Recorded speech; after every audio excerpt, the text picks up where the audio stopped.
राम राम, मैं अनुराग मेवाड़। हमारे चैनल में आप सभी का एक बार फिर आज इस खास पेशकश में हम चर्चा करेंगे कि हरियाणा भाजपा में बगावत का दौर किस प्रकार जारी हुआ। देखिए, भारतीय जनता पार्टी ने जैसे ही अपने उम्मीदवारों का ऐलान किया, पहली जो लिस्ट थी, भारतीय जनता पार्टी ने अपने तमाम उम्मीदवारों की वह जारी की।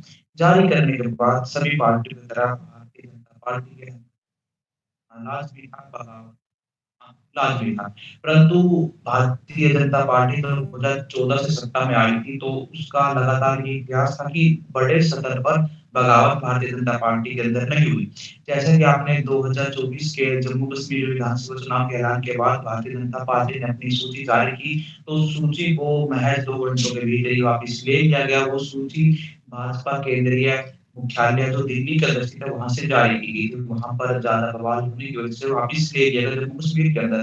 देखिए, कयास ये लगाए जा रहे थे कि हरियाणा के अंदर भाजपा इस बार नए चेहरों पर अपना दाँव लगाने का प्रयास करेगी, क्योंकि भाजपा के अंदर भी अब खेमे बढ़ चुके हैं। जिस प्रकार कांग्रेस के अंदर कई खेमे थे, एक रणदीप सिंह सुरजेवाला का खेमा, एक कुमारी सैलजा का खेमा, एक भूपेंद्र सिंह हुड्डा का खेमा, चौथा खेमा होता था कुकिल चौधरी, वो खैर कांग्रेस छोड़कर भाजपा में चले गई, अब तो राज्यसभा की सदस्य भी बन चुकी है। खैर, आप भाजपा के खेमे की बात कीजिए, देखिए भाजपा भाजपा के अंदर जो भारतीय जनता पार्टी है, उसमें बगावत के सुर कई खेमों में दिखाई देंगे।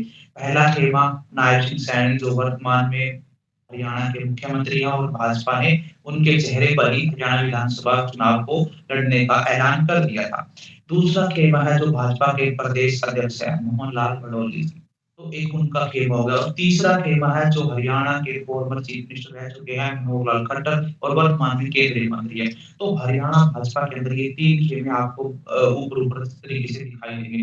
चौथा खेमा एक वो खेमा है जो मंत्री 2014 से 19 तक जो विधायक मनोहर लाल खट्टर की पहली सरकार में मंत्री रहे, चाहे उसमें रामविलास शर्मा की बात कर लीजिए, चाहे कैप्टन अभिमन्यु की बात कर लीजिए, चाहे आप माफ कीजिए, चाहे आप ओम प्रकाश धनखड़ की बात कर लीजिए। ये तमाम ऐसे नेता जिनका अपने इलाकों में अच्छा खासा दबदबा और अपने समाज में कहीं न कहीं प्रभाव है भाजपा की ज़मीन बचाने के लिए।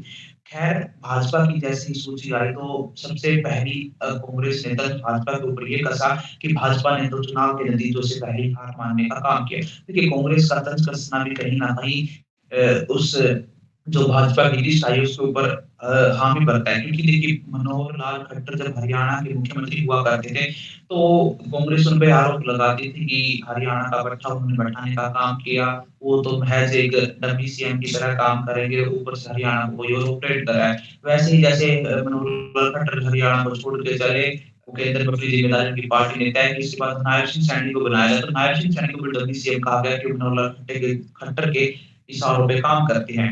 देखिए, नायब सिंह सैनी जो हरियाणा के वर्तमान में मुख्यमंत्री है, वो चाहते थे कि वो करनाल से, जब वर्तमान में करनाल से विधायक है, बाई इलेक्शन हुआ था, जब सरकार ने दूसरे चौटाला को बाहर निकाल कर इंडिपेंडेंट अलायंस के साथ भारतीय जनता पार्टी ने अपनी सरकार बनाई थी, तो उन्होंने अपना मुख्यमंत्री चेंज किया था। तो नायब सिंह सैनी करनाल से अपना चुनाव लड़ना चाहते थे, परंतु नायब सिंह सैनी तो ये कह रहे थे कि वो चुनाव को छोड़कर करनाल को छोड़कर कहीं से चुनाव नहीं लड़ेंगे, करनाल उनकी पहली पसंद थी कि वो करनाल से ही चुनाव लड़ेंगे। परंतु जो भारतीय जनता पार्टी है, भाजपा के जो प्रदेश सदस्य हैं हरियाणा के, उन्होंने कहा था कि हमारे मुख्यमंत्री नायब सिंह सैनी वो लाडवा से विधायकी का चुनाव लड़ेंगे, प्रत्याशी बनाए जाएँगे। देखिए, वो टसल इस लिस्ट आने से पहले ही स्टार्ट हो गया था, तो भारतीय जनता पार्टी की सूची कल आई है, उस लिस्ट आने से पहले वो टसल स्टार्ट हुआ था। परंतु ये लिस्ट आई, इस लिस्ट ने एक बात साफ कर दी कि टिकटों के बँटवारे में कहीं न कहीं जो भाजपा के प्रदेश अध्यक्ष हैं मोहन लाल भड़ौली, उनकी चली है। अगर उनकी नहीं चली होती, तो मुख्यमंत्री नायब सिंह सैनी की पहली पसंद करनाल थी, तो उन्हें करनाल से टिकट दिया जाता था, परंतु उनको करनाल की जगह लाडवा से उम्मीदवार बनाया गया है। खैर, अभी फ़ोटो दोनों मुख्यमंत्री और प्रदेश अध्यक्ष ने जारी कर दी, अपनी-अपनी शुभकामना देकर सभी प्रत्याशियों को। देखिए, बगावत की राजनीति में हर चीज़, यहाँ तक एक तस्वीर भी सब कुछ बयाँ करती है, और वहाँ तो एक प्रदेश अध्यक्ष है, एक हरियाणा के मुख्यमंत्री, तो दोनों के बीच टसल थी लाडवा और करनाल को लेकर वो। और इसके अलावा भाजपा भारतीय जनता पार्टी ने जो भारतीय जनता पार्टी परिवारवाद की बात करती है, परंतु आपने भारतीय जनता पार्टी इस चीज़ को जस्टिफाई करती है कि वो परिवारवाद वाली पार्टी नहीं है, वो साधारण बना देती है। ऐसा पॉलिटिकल पार्टी में संभव नहीं। परंतु भाजपा का परिवारवाद कल की सूची में आपने सभी ने देखा होगा कि भारतीय जनता पार्टी ने जिस प्रकार तोशाम से जो किरण चौधरी उनकी बेटी को टिकट दिया, उसके बाद आप बात कर लीजिए कुलदीप बिश्नोई के बेटे को टिकट दिया, भव्य बिश्नोई को भी उन्होंने भारतीय जनता पार्टी ने उम्मीदवार बनाया और कई ऐसे चेहरे जिनको दोबारा मैदान में भारतीय जनता पार्टी ने टिकट देकर उतारा है, वो भी परिवारवाद के कई उदाहरण आपको मिल जाएगा और यहाँ तक कि जो वर्तमान में केंद्रीय मंत्री है राव इंद्रजीत सिंह की बेटी को भी इस बार टिकट मिला है, वो भी कहीं न कहीं परिवारवाद का उदाहरण आपको देते हुए नज़र आएगा। खैर इसके बाद भारतीय जनता पार्टी ने सबसे बड़ा काम ये किया उसने लगभग वो अपने विधायकों की टिकटें काट दी हैं।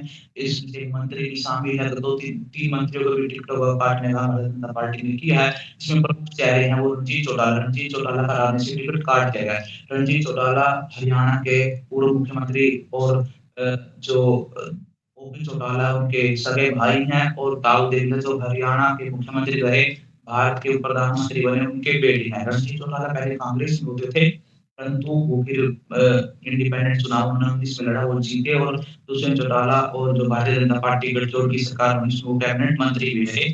खैर वो बाद में भारतीय जनता पार्टी में शामिल हुए, उन्हें हिसार में 2024 के लोकसभा चुनाव में भी अपना प्रत्याशी भारतीय जनता पार्टी ने बनाया, परंतु वो जीतने में विफल रहे। इस बार रानिया से भारतीय जनता पार्टी ने उन पर कोई विश्वास नहीं जताया, उनका टिकट नाम काट दिया गया, उनकी जगह किसी और को टिकट कर दिया। रणजीत चौटाला की देखिए आगे किस पार्टी में जाते हैं, क्या वो इनेलो में जाएँगे जो उनके खुद भाई की पार्टी अपने पोते की पार्टी में जाएँगे, जो दुष्यंत चौटाला की पार्टी है, फिर वो दोबारा कांग्रेस में वापसी करेंगे, फिर इंडिपेंडेंट वो चुनाव लड़ेंगे जैसे पहले 2019 के विधानसभा चुनाव में उन्होंने वो काम लड़ने का किया था। देखिए, भाजपा के पास बगावत का फ़ायदा किसको होगा? सीधा-सीधा फ़ायदा कांग्रेस को होगा क्योंकि यहाँ पर दुष्यंत चौटाला और इंडियन नेशनल लोकदल की फाइट वो कहीं भी आपको दिखाई नहीं देगी। हरियाणा के अंदर वो दोनों पार्टी अपने राजनीतिक वजूद को बचाने के लिए जूझ रही है। वो सरकार बनाने की तो आप उनकी कल्पना कोई नहीं कर सकते। वो अपने राजनीतिक वजूद को बचाने के लिए इस बार चुनावी मैदान में एक तरफ दुष्यंत चौटाला के तमाम विधायक उन्हें छोड़कर जा चुके हैं।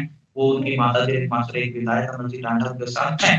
बाकी सब उन्हें छोड़ के जा चुके हैं। वहीं हम बात करें अभय चौटाला ने मायावती की बसपा पार्टी से गठबंधन करके चुनावी मैदान में अभय चौटाला एकमात्र विधायक चुने गए थे 2019 के विधानसभा चुनाव में। इस बार अभय चौटाला के लिए भी अपनी पार्टी की सिंबल, छवि और अपने दादा यानी कि दाऊद देवनाथ की विचारधारा, लोकराज की विचारधारा, लोक दल की विचारधारा को बचाने का कहीं न कहीं मुझे लगता है आखिरी प्रयास वो करते हुए आपको नज़र आएँगे।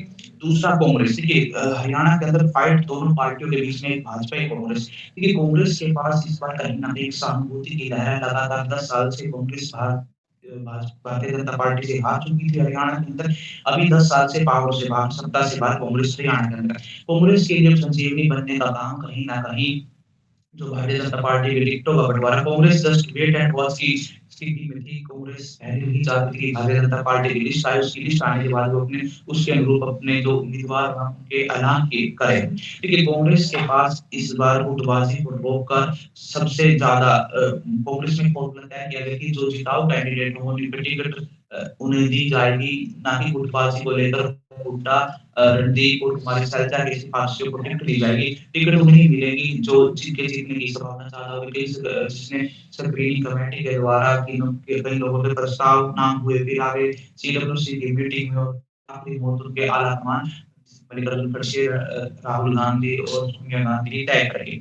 ये कांग्रेस इस बार सरकार बनाने के लिए कहीं न कहीं प्रयासरत है क्योंकि कांग्रेस कॉन्फिडेंस में थी कि 2019 के लोकसभा चुनाव में कांग्रेस को 0 सीटें मिली, फिर 19 के विधानसभा चुनाव में कांग्रेस 30 सीट जीतने में सफल हुई और वहीं इस बार तो कांग्रेस को लोकसभा के चुनाव में 5 सीटें मिल चुकी है। इस बार तो कांग्रेस 100% कॉन्फिडेंट है कि वो इस बार हरियाणा के अंदर अपनी सरकार बनाने जा रही है। खैर मुख्यमंत्री को लेकर उनका कोई दावा नहीं है। मुख्यमंत्री को लेकर कांग्रेस में ही आपसी बगावत आप देख चुके हैं। एक तरफ रणदीप सुरजेवाला का गुट है, एक तरफ कुमारी सैलजा है, एक तरफ भूपेंद्र सिंह हुड्डा है। तो कहीं न कहीं हुड्डा-गुट तो तमाम कुमारी सैलजा रणदीप सिंह सुरजेवाला पे भारी पड़ता हुआ दिखाई देगा। रणदीप सिंह सुरजेवाला 2019 के विधानसभा चुनाव में अपना चुनाव कैथल से हार चुके थे। इस बार अगर वो अपनी सीट जीतने में दोबारा कामयाब होती हैं तो कहीं न रणदीप सुरजेवाला का जो स्कोप है वो आपको ज़्यादा मुख्यमंत्री या फिर डिप्टी सीएम के चेहरे पे भी देखने को मिल जाएगा क्योंकि तरह-तरह की बातें रणदीप सिंह सुरजेवाला, कुमारी सैलजा और किरण चौधरी का जो गुट था, उनको लेकर की जा रही है। खैर किरण चौधरी का